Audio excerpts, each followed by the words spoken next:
history isn't black and white. Usually, it's just red. Blood red. We love to pretend the past is full of noble kings, but let's be real. Most leaders were a walking disaster. Today, I'm serving you a sandwich. 2 slices of absolute tyranny with 1 layer of pure steel in the middle. Let's see if you can stomach the truth. First up, the Vice-Chancellor of the University of Wickedness, King Leopold II. This man wrote the handbook on how to destroy a country he never even visited. He didn't steal Congo for Belgium. No, he stole it for himself, a personal estate 76 times the size of his own country. Imagine one man owning everything from Lagos to Cairo. But he needed a cover story, so he ran the ultimate format. The original Yahoo boy. He told the world, "I'm just here to end slavery and build schools." Spoiler, he was lying. He sent his hype man, Henry Morton Stanley, to trick chiefs into signing treaties. These chiefs couldn't read the fine print. They thought they were signing a guest book. They were signing away their birthright. Then came the Berlin Conference. The European powers sat down to share the African cake like a group project. Leopold stood there, looking innocent, and said, "Don't worry, it's just a free trade zone." But then, the world needed rubber for tires. Boom! Leopold's free trade zone turned into a forced labor camp. He gave villages impossible quotas. Men were forced into the forest for weeks. If you didn't bring enough rubber, the Force Publique, his private army, paid you a visit. European officers were stingy.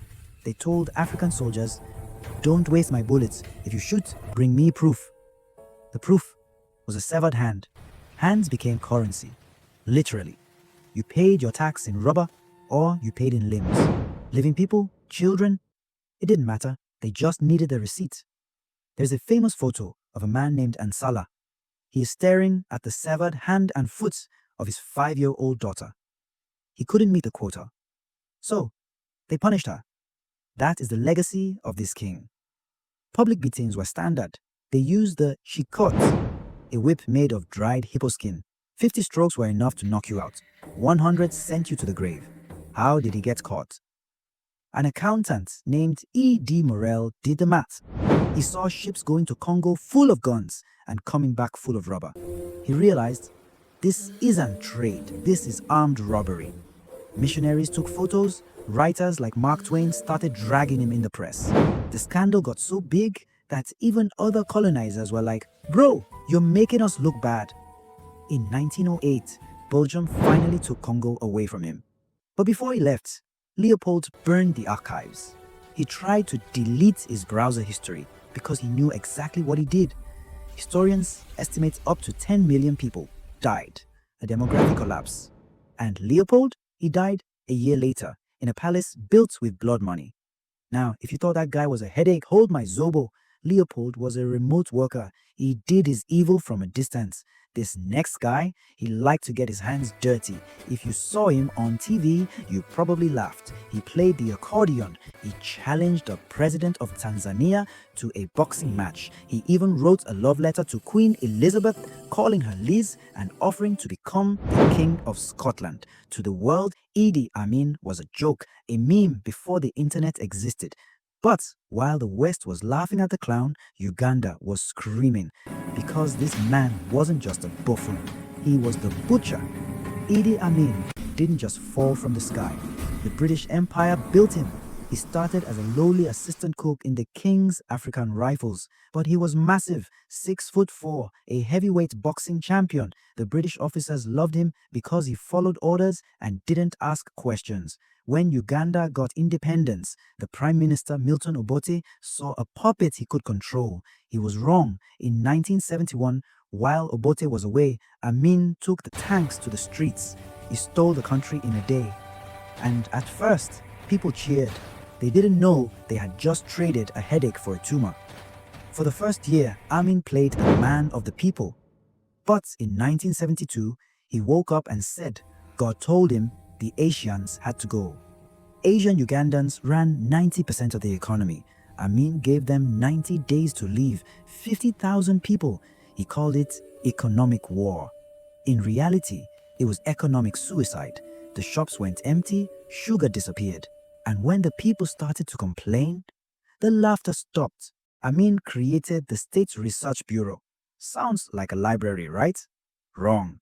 It was a headquarters for murder, located right next to the president's lodge. Survivors say that even from the streets, you could hear the screaming. If you wore glasses, you were an intellectual. Killed. If you were a doctor, killed. His goons wore flowery shirts and dark sunglasses, stuffed you in a trunk, and you were never seen again.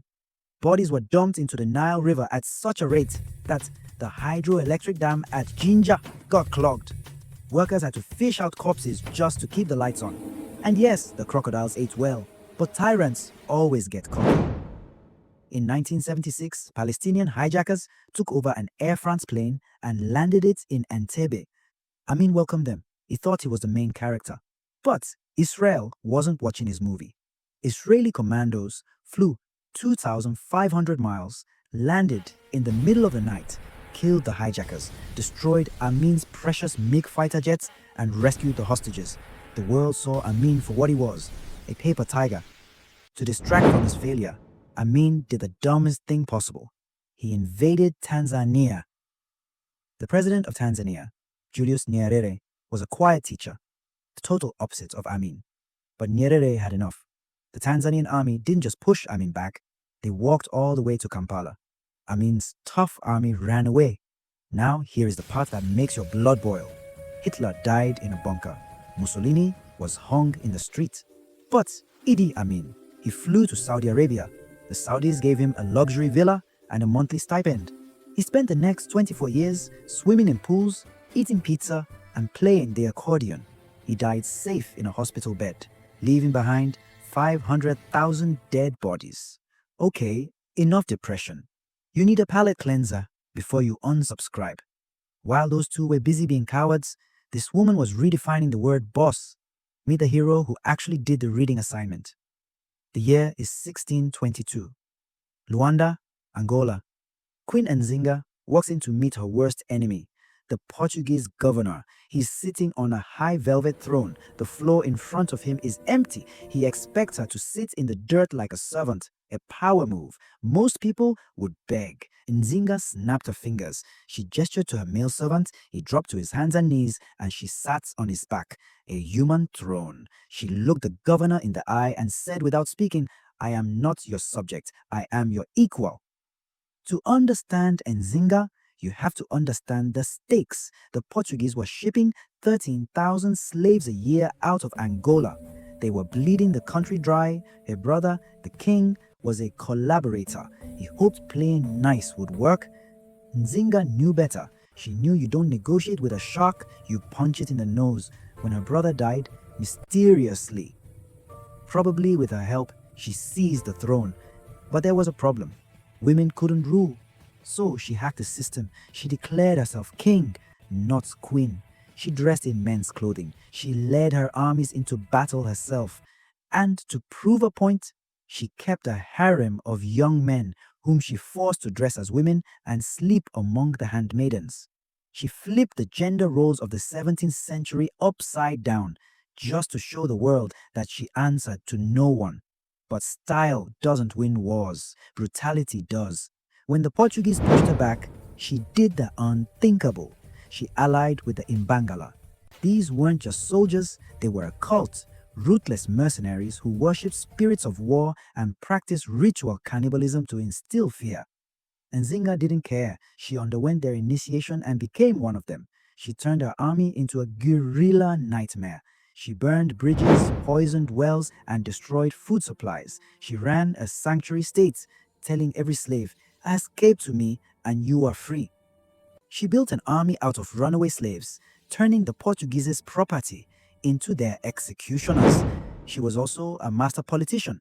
When she needed gunpowder, she didn't just try to steal it. She formed a military alliance with the Dutch, pitting two European superpowers against each other while she collected the guns. She fought them in the bush until she was in her 60s.